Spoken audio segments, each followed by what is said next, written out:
All right, welcome everyone. Today we're going to talk about something that can hit any home, literally at any time. We're diving deep into the whole world of water damage and giving you a solid game plan for when things go wrong. Okay, so let me ask you something right off the bat.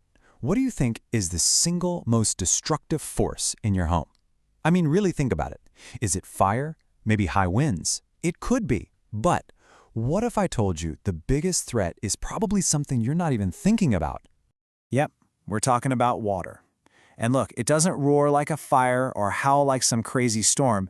It's silent. It moves so fast, and believe me, it is surprisingly common. It kicks off this whole chain reaction of problems that can mess with the very structure of your house, sometimes way before you even know how bad it is. So, let's get into it. Section 1, the unseen threat. See, to really get a handle on how to fight back, you first got to respect just how big the problem is. Let's take a look at a real-world example of how this stuff can turn into a perfect storm. So take a look at this. This is a great case study of a city like Harrisburg, Pennsylvania. And it really shows you how it's not just one thing. You've got, the obvious problem, river flooding. But then you add in the city's older homes, a lot of them have these limestone foundations that just soak up moisture like a sponge. And then, on top of all that, you throw in some harsh weather, that constant freeze-thaw cycle that just bursts pipes left and right. It's a textbook case of how geography, the buildings themselves, and the weather all team up to create this triple threat. All right, Section 2, the many ways water intrudes. And this right here leads to a super important point. The danger isn't just from those huge dramatic floods. Oh no, water is, well, it's an opportunist. It finds all these different ways to get into our homes. Some are obvious, some are totally unexpected. This table does a great job of breaking down the four main culprits. Of course, you've got your big weather events and flooding, for sure. But look at the other categories. You've got plumbing failures, think old, corroded pipes just giving up, or that washing machine hose you haven't looked at in 10 years. Yeah, that's a ticking time bomb. And then there's groundwater, just quietly seeping into your basement through tiny cracks. The key thing here is that each of these sources is a different kind of headache, requiring a different kind of cleanup, and, this is huge, your insurance company is going to look at each one very differently. Okay, so the water's in. Now what happens? Well, this is where the clock starts ticking. And I'm not kidding, it is ticking fast. The speed at which a little problem blows up into a full-blown catastrophe, it's just staggering. And this is where that chain reaction really kicks off, and you have to understand this part. Water does not stay put. It just wicks its way up drywall, soaks deep into the subfloors, and it finds all those hidden little spaces inside your walls.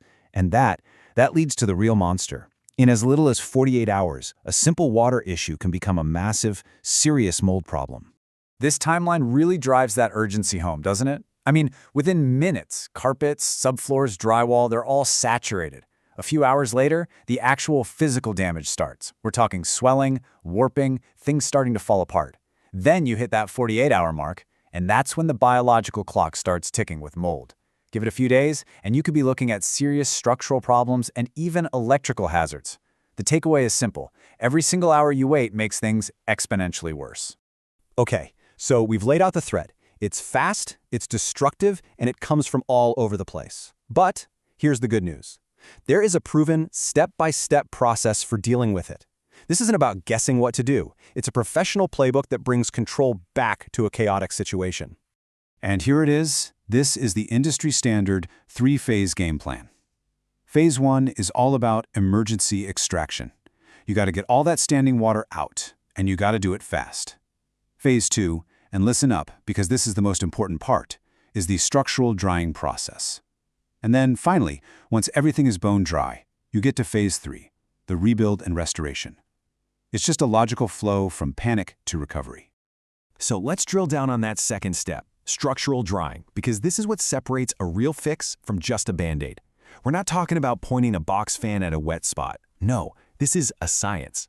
It's all about using these huge industrial-strength dehumidifiers and air movers to literally pull trapped moisture out of the building materials, the drywall, the wood, the insulation, all the places where mold and rot absolutely love to set up shop. And how long does this whole science experiment take? Well, you're typically looking at 3 to 5 days. And yeah, I know, it can feel like forever to have all that loud equipment running. But trust me, a little patience here is what saves you from way, way more expensive problems, like a full-blown mold remediation job down the line. This is the one step you absolutely cannot afford to rush. Okay, so let's bring this all back to you. Section 5, your first steps and takeaways. What does this all mean if you're the one who walks into your house and finds water everywhere? What do you do in those first few critical minutes? This is your action plan. Think of this as your emergency checklist. Number 1, safety first. If you can do it safely, stop the source of the water. Then head straight to your breaker panel and turn off the power to the affected areas. Next, damage control. Start moving furniture, valuables, anything you can to a dry spot. Then, documentation. Grab your phone, take tons of photos and videos. This is going to be your best friend when you talk to the insurance company. And finally, you make the 2 most important calls. First, to a professional restoration company. You need to get that clock stopped on the damage. And second, to your insurance provider to get that claim started. Now, I know it can be tempting to think, hey, I can handle this myself. A few towels, a shop vac, but this right here shows you why that's a huge gamble. When you try to do it yourself, you almost always leave behind hidden moisture. And that leads directly to mold and long-term rot. Professionals, on the other hand, use special meters to actually prove that it's dry. They control contamination, and they give you all the paperwork your insurance company is going to demand. So really, this isn't just about cleaning up a mess. It's about protecting the value of your biggest investment. And while we're on the topic of insurance, it is so important to understand what's actually covered. That sudden, accidental pipe burst? Yeah, your homeowner's policy will likely cover that. But that slow leak behind the toilet that you've been ignoring for 6 months? Probably not. And here's the big one. You ready? External flooding from a river overflowing or a big storm surge is almost never covered by a standard policy.